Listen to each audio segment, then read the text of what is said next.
Existe um jeito de você passar a vida inteira sem nunca descobrir quem você é. E o pior é que você nem percebe. Você já ouviu uma antiga história islâmica sobre um homem que está no meio da noite agachado embaixo de um poste de luz? O policial passa e pergunta para ele o que ele está fazendo. Ele responde que ele está procurando as chaves que ele perdeu. O policial, meio sem nada para fazer, ajuda ele a procurar. E eles ficam nessa por um tempo. Até que o policial fala: "Caramba, você tem certeza que você perdeu a chave aqui mesmo?" E o homem responde: "Não, eu perdi lá no parque, mas é que aqui tava mais iluminado. Pensei em começar por aqui." E bom, isso é uma piada. Mas é uma piada tão boa, né? Eu aposto que você tá esbaforido de tanto gargalhar, que ela deu origem a um termo importante na psicologia: o efeito poste de luz, que se refere a uma tendência que todo mundo tem de sempre procurar por algo nos lugares onde é mais fácil de olhar. Talvez nos lugares que você já conhece. Ninguém gosta de tatear no escuro. Mas isso é um problema, porque no escuro, no desconhecido, é onde se encontram os maiores tesouros. E esse vídeo trata da busca pelo maior desses tesouros: a busca por você, RS. O que eu quero te mostrar é que não dá para descobrir quem você é nos lugares que você já está. É preciso ir além, é preciso fugir. Do contrário, você pode assistir a sua vida inteira escoar como um filme de outra pessoa, sem nunca ter percebido onde é que estava a sua própria história. Onde está? Ela está aqui. Ela está diante de você. É preciso encontrá-la e para isso você tem que se perder. Mas eu tô contigo. Me acompanhe, porque tudo começa com o fato de que você é e sempre foi um herói.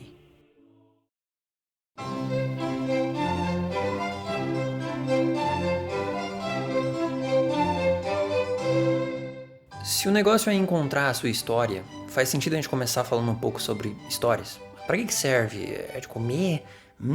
Todos nós somos contadores de histórias. Faz parte da nossa natureza enquanto espécie se reunir em torno da fogueira cantando kumbaya e contar causos e mais causos da nossa vida, da vida alheia, de vidas imaginárias. Ah, como é que foi lá no dentista? Ah, cheguei lá, tava meio cheio. Pimba! Senta que lá vem a história. Ah, mas e o seu irmão? Ele casou mesmo, é verdade? Nossa, nem te conto, a noiva. Pimba! Senta que lá vem história. Ah, mas e o curso, Vinícius? Você já se formou? Bom, na verdade eu acho que eu prefiro não falar sobre isso. A verdade, meu amigo, é que nós somos descendentes de um bando de fofoqueiro. Tá no nosso sangue, na nossa pele. Lamentável. Só que não, porque tem um bom motivo para isso. Contar histórias permite que a gente compartilhe entre si conhecimento e opiniões e valores e moral. E se a gente consegue compartilhar isso, meu caro, a gente consegue criar uma sociedade. Então, histórias servem para muito mais do que passar o tempo. E investigar as histórias que nos cercam é uma forma de investigar nós mesmos. O que a gente acredita? O que a gente valoriza? O que a gente quer? E nesse contexto surge O Herói de Mil Faces, de 1949. Nele, o mitólogo Joseph Campbell identifica que ao longo de todas as eras, todas as culturas, tem um tipo de história que é muito persistente. Sempre aparece. E esse é o mito do herói.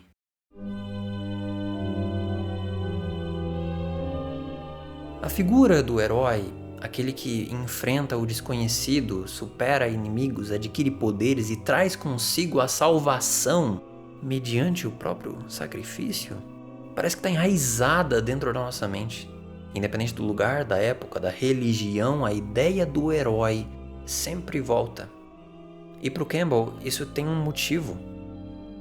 Essa figura, para ele, representa a capacidade humana de transformação, de se metamorfosear em algo maior e, nesse processo, se encontrar, se salvar. E ao se salvar, salvar o mundo. Como essa transformação acontece? É isso que você quer saber.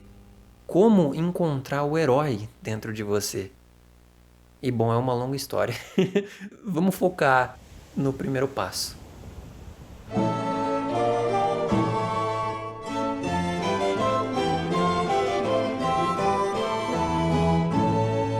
A famosa jornada do herói, que o Campbell identifica nesses mitos, tem 3 grandes partes. A primeira delas é a separação, também conhecida como o chamado do desconhecido ou chamado da aventura, e envolve sobretudo uma ruptura com a ordem das coisas.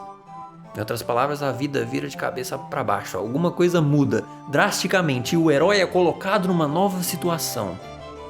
Mas isso não é inevitável. Pelo menos não costuma ser nessas histórias. O chamado do desconhecido tem que ser atendido. E o herói pode só não atender, ignorar, dar um ghost. Em Alice no País das Maravilhas, por exemplo, o chamado da aventura é um simples coelhinho branco, curiosamente vestido de smoking, que a Alice vê correndo pelo jardim. E ela fala, carambolas, isso aí é meio esquisito. E segue esse coelho até ele entrar na toca. E aí ela tem a opção imediata como uma garotinha comportada de falar, Afis, não vou entrar numa toca escura, fedida, cheia de bicho, eu não. Vou ficar aqui no meu piquenique com as florzinhas, onde eu conheço, onde me é familiar. Hoje não, Faro. Mas se ela fizesse isso, ela nunca conheceria o País das Maravilhas, nunca viveria a sua aventura e nunca se transformaria por meio dela. Essa recusa ao chamado é algo extremamente humano. É o caso de Jonas, na Bíblia, que recebe literalmente um chamado dos céus, dizendo para ele ir pregar numa cidade inimiga, e ele fala, pô, quer saber? Tô suave. E pega um navio na direção oposta à cidade. Tamanho o seu medo do que pode acontecer com ele naquele lugar. É só depois de passar 3 dias dentro de uma baleia, que representa uma espécie de limbo existencial, né? Um lugar entre a vida e a morte, entre o ser e o não ser, que ele aceita ser. Ele aceita o seu próprio destino. Outro exemplo clássico é o Hobbit. Quando o Gandalf aparece no começo e convida o Bilbo para uma aventura, a resposta dele é, e abro aspas, somos gente simples e quieta e não queremos saber de aventuras. Coisas desagradáveis, perturbadoras e desconfortáveis fazem o sujeito se atrasar para o jantar. Que é um caso interessante, né? Porque ainda que o Bilbo sinta medo do desconhecido, a maior motivação para ele recusar parece na verdade o apego ao que ele já tem. É uma certa acomodação, o que toca num ponto crucial da questão. O primeiro passo da jornada é 2 passos em 1. Você precisa vencer o medo do desconhecido e vencer o apego ao conhecido. A ruptura não é só um subproduto chato de você aceitar o chamado, um preço a se pagar. Não, ela faz parte do chamado e ela é tão importante quanto. Você vai de encontro ao desconhecido e ao mesmo tempo foge do conhecido. Por quê? Bom, por causa de como o seu cérebro funciona.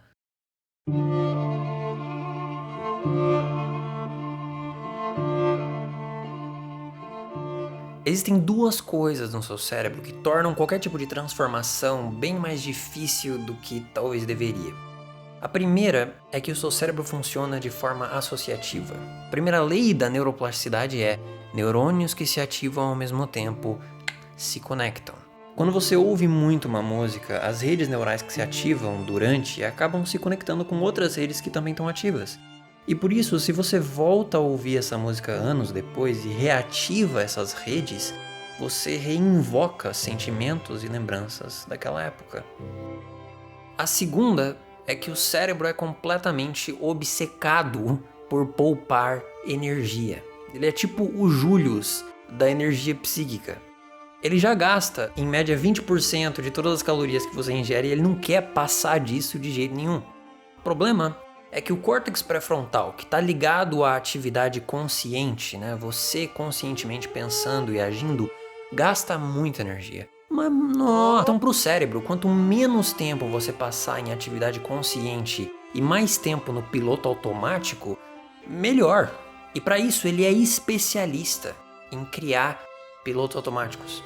Hábitos, scripts que ficam gravados, principalmente na região dos núcleos da base, e funcionam como se fossem arquivos comprimidos no seu PC, que ocupam bem menos espaço e gastam muito menos energia para se ativar. É assim que pensamentos e comportamentos complexos que se repetem são convertidos em scripts, em hábitos mentais que se tornam inconscientes e deixam de exigir o córtex pré-frontal. Quanto é 2 mais 2? Você sabe que é 4, não adianta fazer graça, você não faz essa conta conscientemente, o cérebro só roda o script. 2 mais 2, 4. Quando você levantar para ir tomar água daqui a pouco, você não vai ficar controlando o movimento de cada músculo nas suas pernas. Não é até estranho falar que é você que tá andando. É só o script rodando automaticamente e você tá meio que indo junto. Isso libera espaço para a consciência fazer outras coisas. Pensar nas contas, pensar naquela mensagem do WhatsApp, pensar na vida, no universo e tudo mais. Show de bola, maravilha, só que lembra, o cérebro é o Julius, ele não quer gastar nada. Enquanto ele puder fazer script para impedir a consciência de ter que fazer qualquer coisa, ele vai fazer. Isso vai muito além da coordenação motora e de aprender matemática. Ele vai criar scripts porque você pensa, pro que você sente, para como você vê a si mesmo, vê o mundo, pro jeito que você fala, age, para suas personalidades. Dá para dizer que é assim que se forma uma personalidade, um conjunto de scripts que o seu cérebro assimilou. E como ele funciona por associação, quando você vê o 2 mais 2, ele já roda o script e fala 4. E quando você tá no mesmo lugar que você tantas vezes já teve, fazendo a mesma coisa, do mesmo jeito que tantas vezes já fez, e tantas vezes já se sentiu assim, pensou assim, ele também vai rodar esses scripts automaticamente. É assim que você fica preso no passado. O cérebro automatiza o máximo de coisas que ele consegue. E enquanto você estiver sobrevivendo, comendo e não correndo nenhum risco claro de vida, ele entende que tá tudo bem e que não há motivo para fazer coisas diferentes, para mudar. Mudar gasta energia. Mas meu Deus, sem mudar não dá para crescer, não dá para construir o seu próprio caminho e descobrir quem você é. Para fazer essas coisas, só tem um jeito.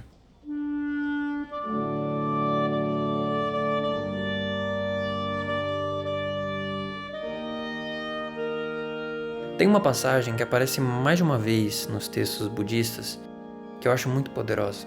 Uma delas é no Sutta Mahasacaka, quando o Buda está explicando sobre o que levou ele a abandonar a vida no palácio e começar a sua jornada em busca da iluminação. Ele diz: "Antes do meu despertar, eu já pensava que a vida doméstica é um lugar estreito e empoeirado. A vida de renúncia é aberta como o ar livre. Algum tempo depois, ainda que meus pais desejassem o contrário e lágrimas escorressem nos seus rostos, eu raspei meu cabelo e minha barba, me vesti como monge e dei início à minha vida de nômade." A vida doméstica, a sua casa, é um lugar estreito, apertado, onde não existem muitos caminhos possíveis. As paredes já foram erguidas, os caminhos estão fechados. Mas fora de casa, o ar circula livremente e os caminhos se ofertam por todos os lados. Eu tô falando em termos simbólicos aqui. Eu não tô dizendo que você precisa juntar suas trouxas e literalmente fugir de casa amanhã cedo. A casa aqui simboliza o familiar. E isso vai muito além da sua localização geográfica. Você talvez já tenha ouvido falar dos estudos que mostram que pessoas bilíngues exibem diferentes personalidades a depender do idioma. E nada faz mais sentido. O cérebro funciona por associação, e os scripts que definem aquela personalidade estão associados àquela língua. Falar uma língua nova é um dos jeitos de fugir de casa.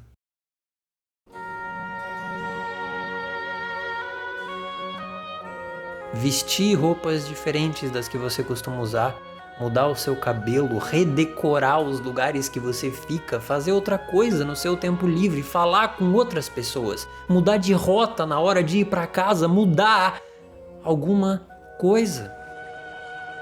E mudar não no sentido de mudar para algo melhor, mudar o cabelo pra ficar mais bonito, fazer isso porque é melhor. Não, como se tivesse algo errado no jeito que as coisas já são. Não tem. Eu quero que você busque a diferença em nome da diferença, sem julgamento. Ultimamente eu tô me forçando a usar o garfo na mão esquerda pra comer. Mas eu não me importo com as regras de etiqueta, eu nunca me importei. Eu tô fazendo isso pra mim. Quando eu faço isso, eu sinto a minha mente se aquietar, parece mágica, à medida que a consciência reassume o controle. E é divertido.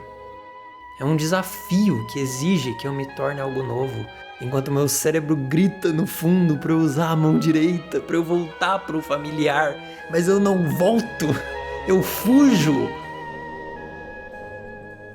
Fugir é se colocar numa posição em que o cérebro não tem escolha a não ser interromper esse monte de scripts que você acha que é você e ceder o controle para a consciência que é e sempre foi livre para criar, para viver, trazer à tona partes de você que jazem dormentes, preciosas pedras brilhantes, escondidas nas profundezas da sua alma. No Herói de Mil Faces, o Campbell diz que o herói tem fome de ser. Fome de ser.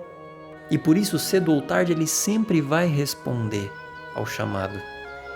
Porque no fundo, ele sente dentro de si essa chama que clama por existir. Existe dentro de cada um de nós essa promessa de que há algo mais. Há algo além a ser revelado, se você permitir, se você tiver coragem de renunciar à sua casa e subir aquela montanha desconhecida. O que você vai finalmente encontrar lá no topo é o maior de todos os tesouros.